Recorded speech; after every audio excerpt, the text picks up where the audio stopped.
पुनर्जन्म अब सिर्फ धार्मिक मान्यता का विषय नहीं रहा, बल्कि दुनिया के कई वैज्ञानिकों के लिए अब शोध का विषय भी बन चुका है। दुनिया की उन सभ्यताओं और देशों में भी जहां पुनर्जन्म की मान्यता नहीं है, पुनर्जन्म के आश्चर्यचकित कर देने वाले मामले सामने आ रहे हैं। इसी क्रम में अब हम आपके सामने यरूशलेम, जहां पुनर्जन्म सिद्धांत को मान्यता नहीं मिली है, वहां की एक ऐसी ही चमत्कृत कर देने वाली घटना रखने जा रहे हैं जो वैज्ञानिकों और मनोचिकित्सकों के लिए अभी तक अनसुलझी है। इज़राइल का यरूशलेम, बात सन 1964 की है। यहाँ के एक प्रसिद्ध डेंटिस्ट सम मॉरिस, जिनका खुद का अपना हॉस्पिटल था, अपनी पत्नी और 6 साल के बेटे डेविड मॉरिस के साथ एक शांत और सुकून भरा जीवन जी रहे थे। उस दिन सुबह का वक्त था। डॉक्टर मॉरिस को हॉस्पिटल पहुंचे हुए अभी कुछ ही समय हुआ था कि उनकी धर्मपत्नी एडना वहां पहुंच गई। वो थोड़ी घबराई हुई लग रही थी। उन्होंने अपने पति से एक अच्छे शिशु मनोचिकित्सक से अपॉइंटमेंट लेने और मिलने का अनुरोध किया। डॉक्टर मॉरिस ने पूछा क्यों? एडना ने जवाब थोड़ा रुक कर दिया।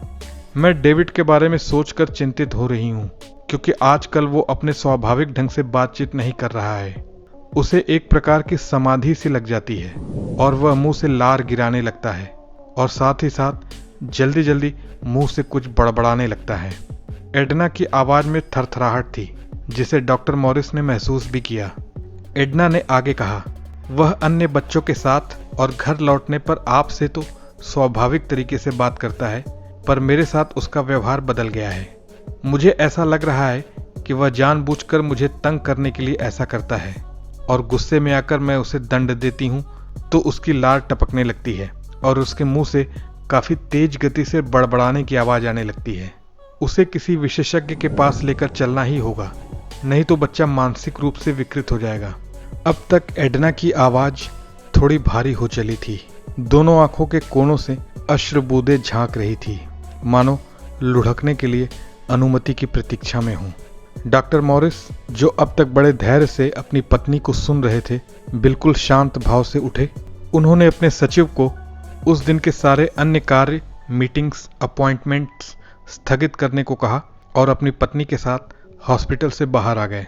कार ड्राइव करते समय भी डेविड का मासूम चेहरा उनके जेहन में बार बार घूम रहा था। ऐसा नहीं था कि मॉरिस अपने बेटे की इन सारी हरकतों से पूरी तरह से अनजान थे, लेकिन वो इस बारे में अपनी पत्नी की सोच से सहमत नहीं थे।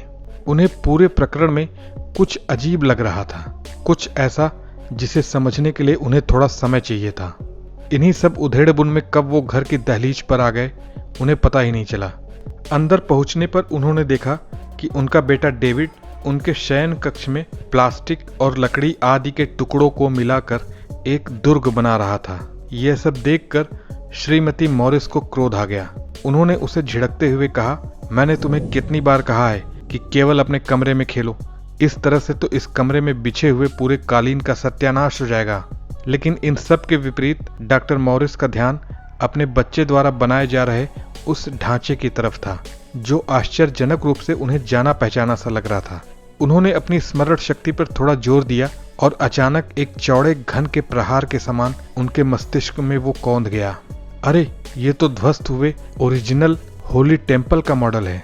उन्हें याद आया कि कुछ हफ्ते पहले नेशनल म्यूजियम में घूमते समय उन्होंने पुरातत्ववेत्ताओं द्वारा खींचा गया इसका एक रेखा चित्र देखा था, पर इस छोटे बच्चे डेविड ने तो उसे देखा नहीं, फिर वो कैसे इसका मॉडल बना रहा है?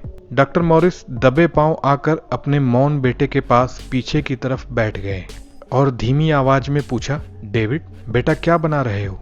ये कोई कैसल है या रेलवे स्टेशन? बेटे ने पूरी तन्मयता के साथ जलती हुई आंखों से अपने पिता की ओर देखा और उसके अधरों से शब्दों का एक झरना सा फूट पड़ा, जो केवल एक बड़बड़ाहट के समान सुनाई दे रहा था। उसमें से केवल एक शब्द आ को डॉक्टर मॉरिस समझ सके, जिसका यहूदी भाषा में अर्थ है देवालय।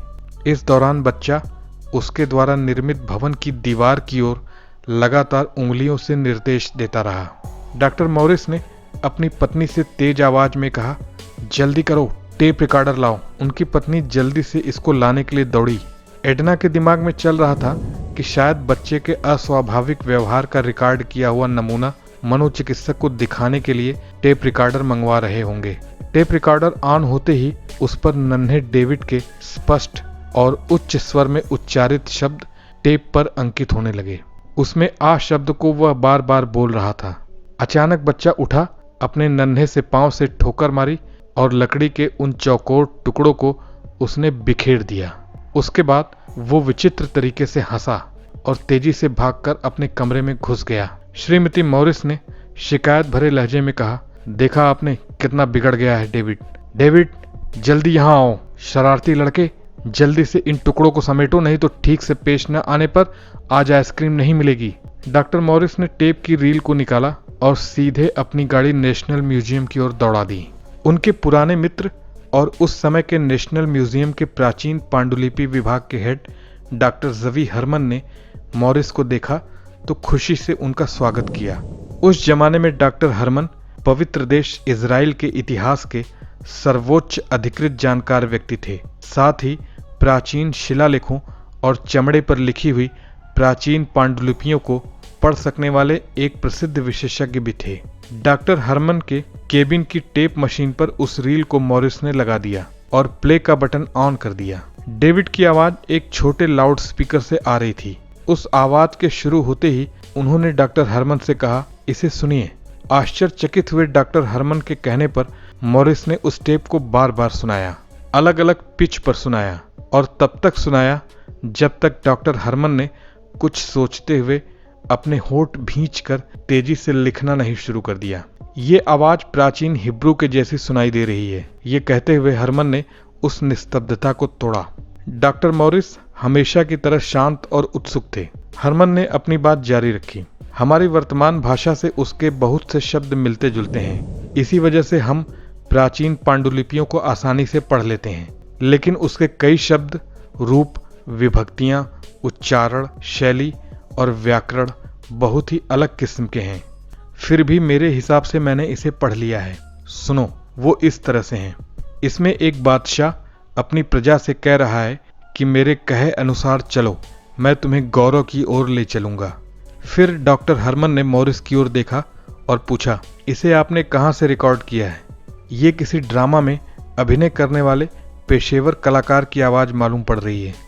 बादशाह डेविड और उसके देवालय के निर्माण का विरोध करने वाले समूह के संघर्ष से इतिहासकार अच्छी तरह से परिचित हैं।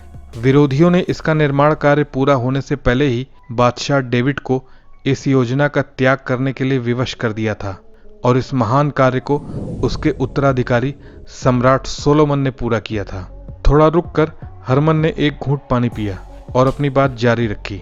वैसे किसी ऐतिहासिक नाटक के लिए ये एक अच्छा सब्जेक्ट हो सकता है, लेकिन मुझे ये नहीं पता था कि हमारे कलाकार पुरानी हिब्रू भाषा के भी जानकार हो सकते हैं। सच कहूं तो मुझे आज तक ऐसा एक भी आदमी नहीं मिला जो इतनी आसानी से और अधिकारपूर्ण तरीके से इसको बोल सके जैसा कि ये कलाकार बोल रहा है।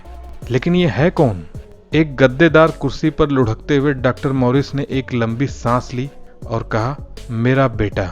इतना सुनते ही डॉक्टर हरमन ने थोड़ी फुर्ती दिखाई और एक गिलास ठंडा पानी लेकर डॉक्टर मॉरिस को दिया और कहा, तुम कुछ अस्वस्थ लग रहे हो, लो पानी पी लो। लगता है तुम ये गंभीरता से नहीं कह रहे हो। लेकिन क्या सच में यही बात है? जवाब में डॉक्टर मॉरिस ने केवल हाँ में सर हिलाया। बाद में डॉक्टर मॉरिस ने बताया कि प्रसिद्ध मनोवैज्ञानिक और प्रोफेसर एफ्रेम एयूरबैच और डॉक्टर जेवी हरमन को मैंने अपने घर पर रोक रखा था ताकि वो काफी समय तक बच्चे का निरीक्षण कर सकें और उसकी बड़बड़ाहट को लिपिबद्ध कर सकें तथा उसके इस व्यवहार का कोई कारण बता सकें। इन वैज्ञानिकों ने देखा कि उसके कमरे की खिड़कियां बंद कर देने पर तो वो अपनी उम्र के अन्य बच्चों के जैसा ही व्यवहार करता, लेकिन खिड़कियों को खोल देने पर वह अंतर्लीन होने लगता। उन लोगों ने यह भी देखा कि उसकी अंतर्लीनता की स्थिति उस समय जल्दी जल्दी आती जब हवा की दिशा उत्तर पूर्व से दक्षिण पश्चिम की ओर रहा करती थी। इन हवाओं की दिशाओं के साथ साथ यरूशलेम के प्राचीन नक्शे पर खोज की गई तो पता चला कि डॉक्टर मॉरिस का घर उसी स्थान पर था जहां प्राचीन यरूशलेम में ईश्वर के प्रथम देवालय और सम्राट डेविड के कैसल का स्थान था। और इस जगह का नाम था माउंट मोरिया। वैज्ञानिकों ने इन सारे तथ्यों को लिपिबद्ध कर लिया था, लेकिन वो इन सब से कोई सार्थक निष्कर्ष नहीं निकाल सके। बाद में डॉक्टर हरमन ने उस टेप को एक बड़े से लिफाफे में बंद करके उसे चिपकाने वाले फीते से चिपकाते हुए कहा, देखो मॉरिस, अगर हम लोग इन सब चीजों का प्रचार करते हैं तो एक के बाद एक 3 बातें हो सकती हैं हम लोगों के साथ। पहली, मुझे और तुमको विकृत मस्तिष्क का समझकर मनोचिकित्सक के पास जांच के लिए भेज दिया जाएगा। दूसरी बात कि बच्चे को असंतुलित दिमाग वाले बच्चों की किसी संस्था में भर्ती के लिए दिया जा सकता है। और तीसरी बात, इन सब से तुम्हारी पत्नी बुरी तरह से घबरा जाएगी। तो मेरी बात मानो, इस लिफाफे को यहीं बंद करते हैं और सारी बात यहीं खत्म। लेकिन हम और आप जानते हैं कि बातें यहीं खत्म नहीं हो जाती। मनुष्य लाख कोशिश कर ले उसे झुटलाने की, लेकिन उसके बनाए नियम और कानून हर जगह एक से हैं और उनको देखने समझने के लिए बस अपनी आंखों पर लगा चश्मा उतारना होगा।